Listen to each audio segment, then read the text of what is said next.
ये जो आपके स्पेसिफिक रिजर्व्स हैं, इनका ट्रीटमेंट थोड़ा सा सिर्फ डिफरेंट हो जाएगा, राइट? क्योंकि हो सकता है इनके अगेंस्ट आपको क्लेम्स गिवन हो।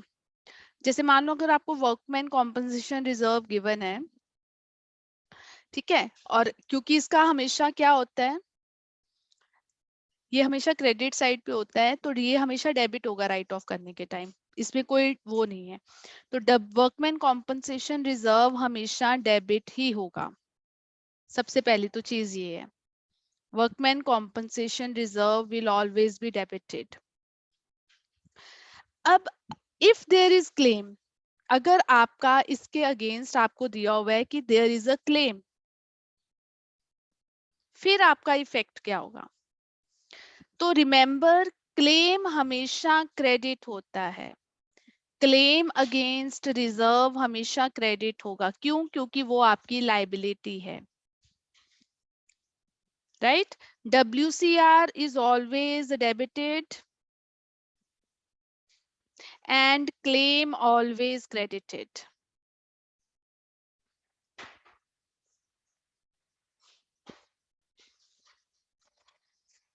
Clear? अब let us suppose आपके पास वर्कमैन कॉम्पनसेशन रिजर्व है 10,000 का, राइट? फर्स्ट केस में है कि workman compensation reserve is equal to the claim. आपको रिजर्व भी 10,000 गिवन है और क्लेम भी 10,000 गिवन है, तो आपकी एंट्री बन जाएगी workman compensation reserve account debit to claim against reserve, क्योंकि आपका रिजर्व और क्लेम सेम है। आपका रिजर्व जो है वो क्लेम के लिए यूज किया जा रहा है। दूसरा case, workman compensation reserve is more than claim.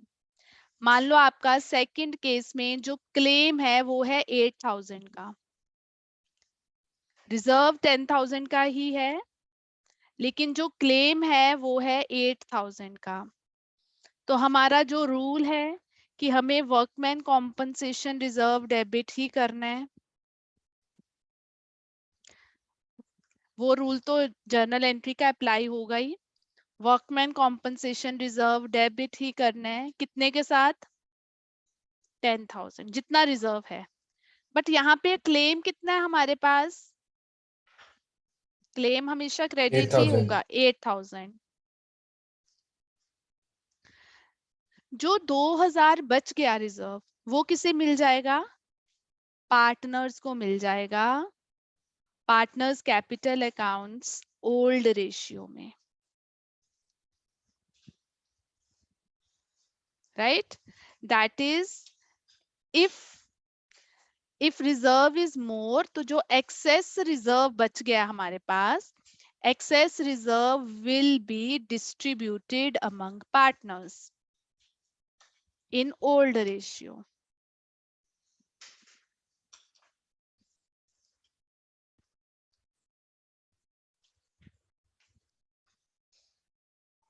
Is it clear, the first and the second case?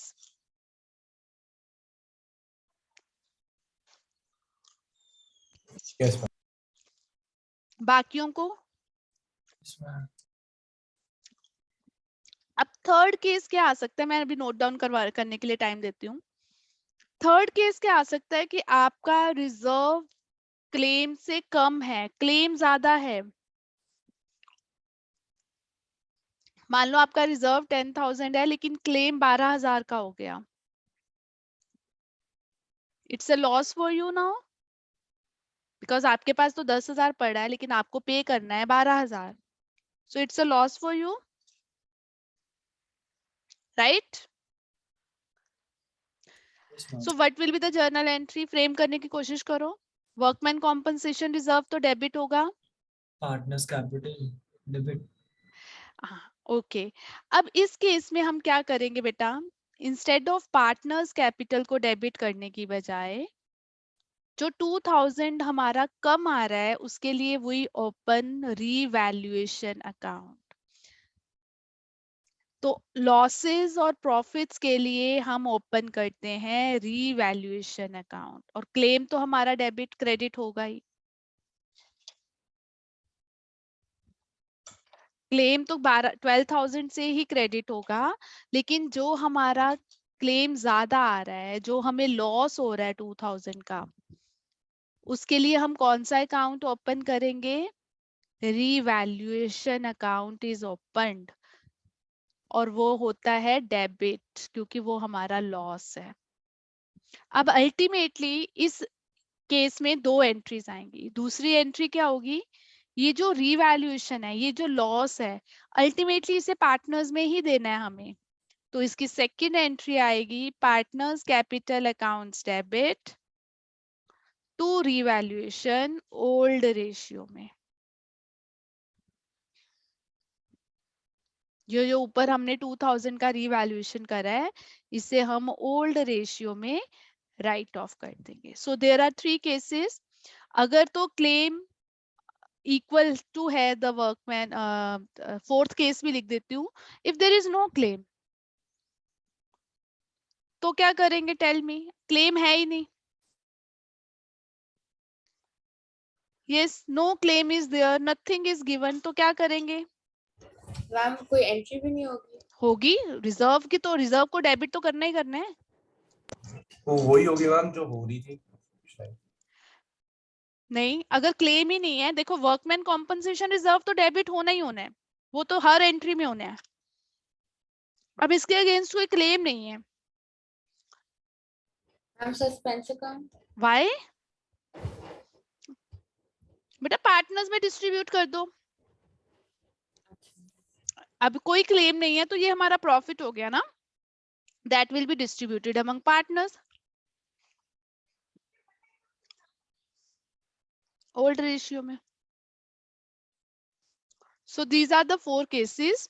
देखो फिर से, अगर क्लेम के इक्वल, देखो दो चीजें याद रखनी है कि WCR हमेशा डेबिट होगा ही होगा हर केस में, चाहे कोई भी चीज आए आपको, it will be debited always. Claim अगर गिवन है, वो हमेशा क्रेडिट होगा फुल वैल्यू से।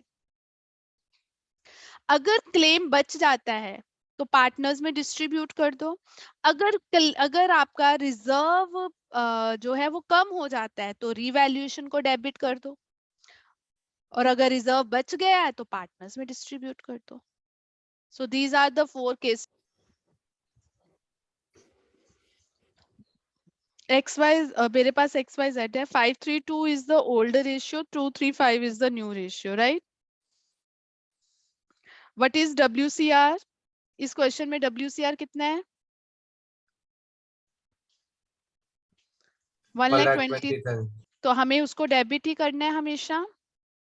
जर्नल एंट्री फ्रेम करनी है हमें, वर्कमैन कॉम्पनसेशन रिजर्व तो डेबिट ही करना है, 120 से ही करना है। क्लेम कितना है? 150, और वो हमें क्रेडिट ही करना है, राइट? अब यहाँ पे क्लेम इज मोर, तो लॉस हो गया 30,000 का। उसके लिए हम कौन सा अकाउंट ओपन करेंगे? रिवैल्यूएशन अकाउंट, क्योंकि क्लेम ज्यादा हो गया है, ठीक है? तो हम रिवैल्यूएशन अकाउंट ओपन करेंगे, being WCR return of.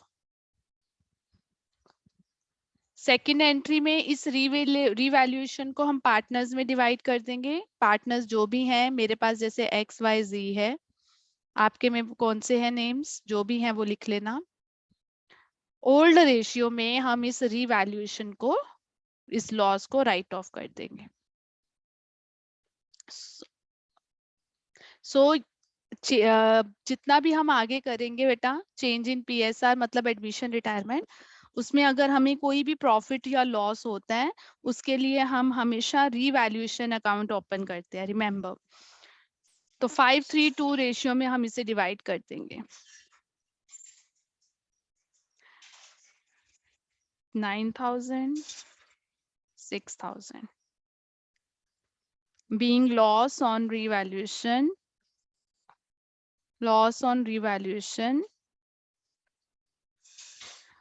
distributed और written off।